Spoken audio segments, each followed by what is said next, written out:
What is going on, everybody? How you all doing out there? I hope this video is finding you well. Welcome or welcome back to Get Right On In. My name is Andrew, for those of you who do not know, and today we are going to be talking all about interviews. Whether you are a newer writer or a seasoned pro, you are bound to have an interview at least one point during your career. This could be for a variety of different projects, whether that is interviewing someone to do some plot or character development for a novel, doing something on your own for your own website, or even doing an interview for a publication that you write for. Regardless of your skill level, the status of your interviewee, or where your interview is going, let's get right on into some tips for you to crush your next interview.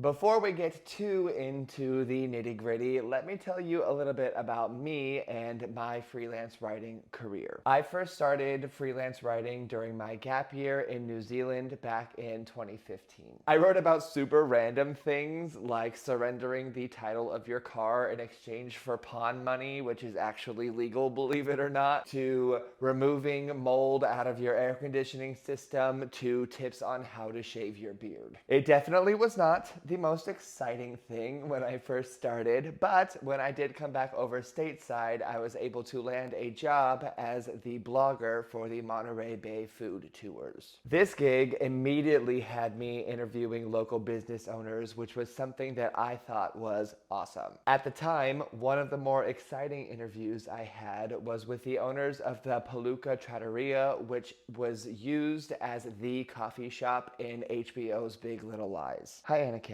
How's it going? Hi.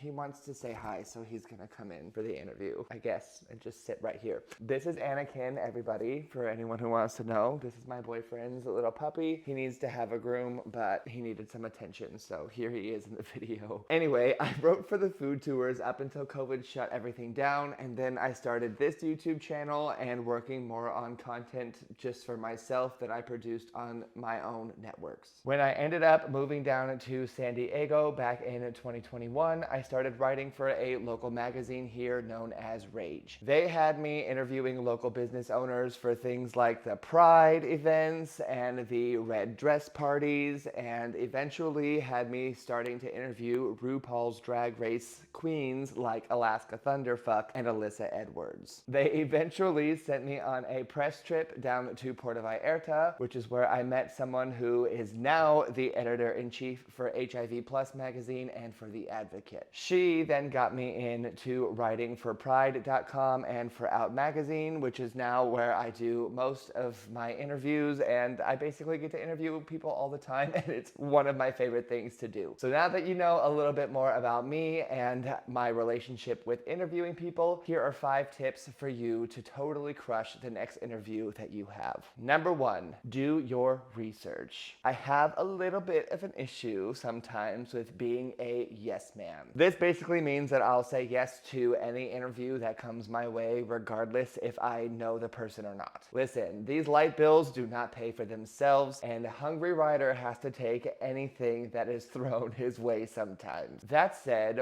whether I know anything about my subject or not really doesn't matter. I could be a super fan or I could be totally new to their career, but either way, it's really important to do some research on the person before you conduct your interview. This is for a variety of reasons, one of which is simply just to fact check the questions that you're going to be asking. You can also do some research on other interviews that they have had, whether via text or via video, just so you can get an idea of the types of questions that other people are asking them as well. It's just important to know at least a little bit about their career so you don't look like a super idiot when you go to ask them all these questions about themselves, some of which should be things that you actually should already know. I will also admit, I will admit, I have been on Zoom interviews where I completely skipped this step. I started out the interview with just a simple, sure, just tell me a little bit about yourself, and then Googled everything that I needed to know for the interview while they were talking, which is not something that I would recommend doing to anybody else. But you know what? I've did it and I made it through, and it can be done, but it's just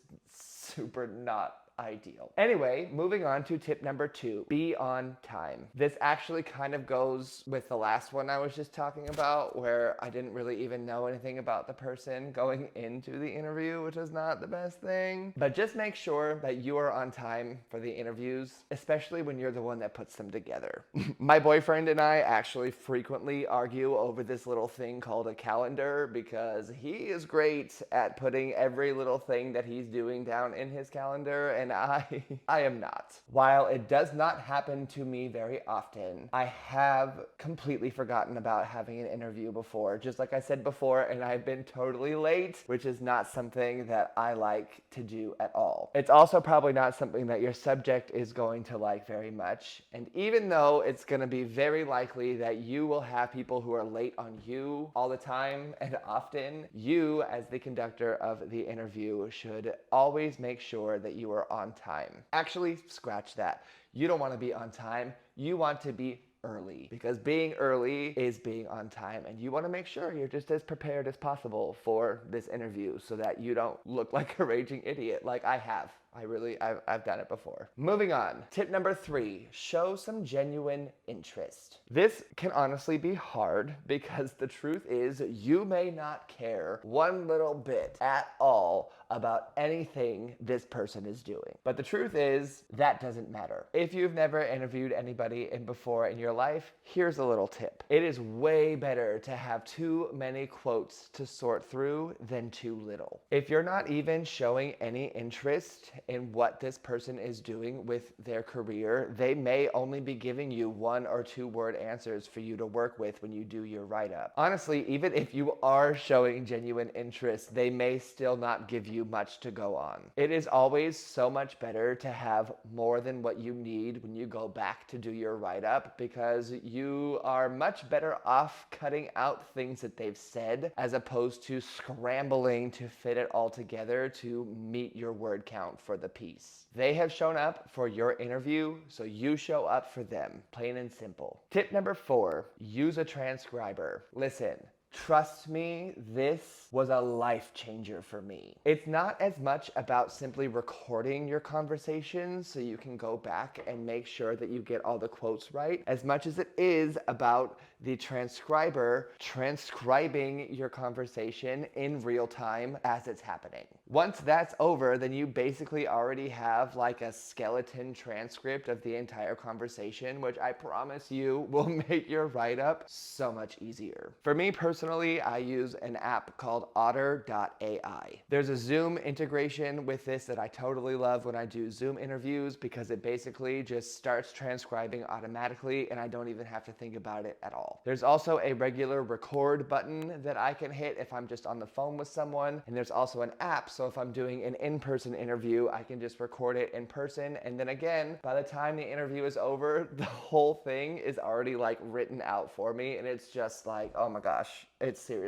so amazing. When I first started doing interviews, I was actually hand transcribing everything. So if they were talking for like 20 to 30 minutes, I'd be like, oh my gosh, I have hours of transcribing to do now. But now they could talk for a whole hour if they wanted to, because by the end, I would still have everything that they already said just written up for me. And seriously, use a transcriber. There's only one tip out of this whole entire thing that you listen to: use a transcriber and be on time and do your research. Actually, listen to all of these tips, but the transcriber is just going to be the one that makes your life easy. And last but not least, number 5, remember that whoever you are interviewing is just a person too. So I will admit that this point here is actually more for like celebrity interviews than anything else, but it really is the truth for anybody that you talk to. Again, the first time I ever interviewed a restaurant owner or a winemaker, I was probably just as nervous as I was whenever I interviewed people like Jonathan Van Ness or Ben Platt. Now, don't get me wrong here, let's be real. Of course, there are names that are going to be coming up through your inbox that are going to be more more exciting than others. Whether you are a yes writer like me who kind of just takes whatever is given to you, or you're more selective about the type of interviews that you take, you are likely to be interviewing a wide variety of people across a wide variety of fame levels and career aspects and anything else in between.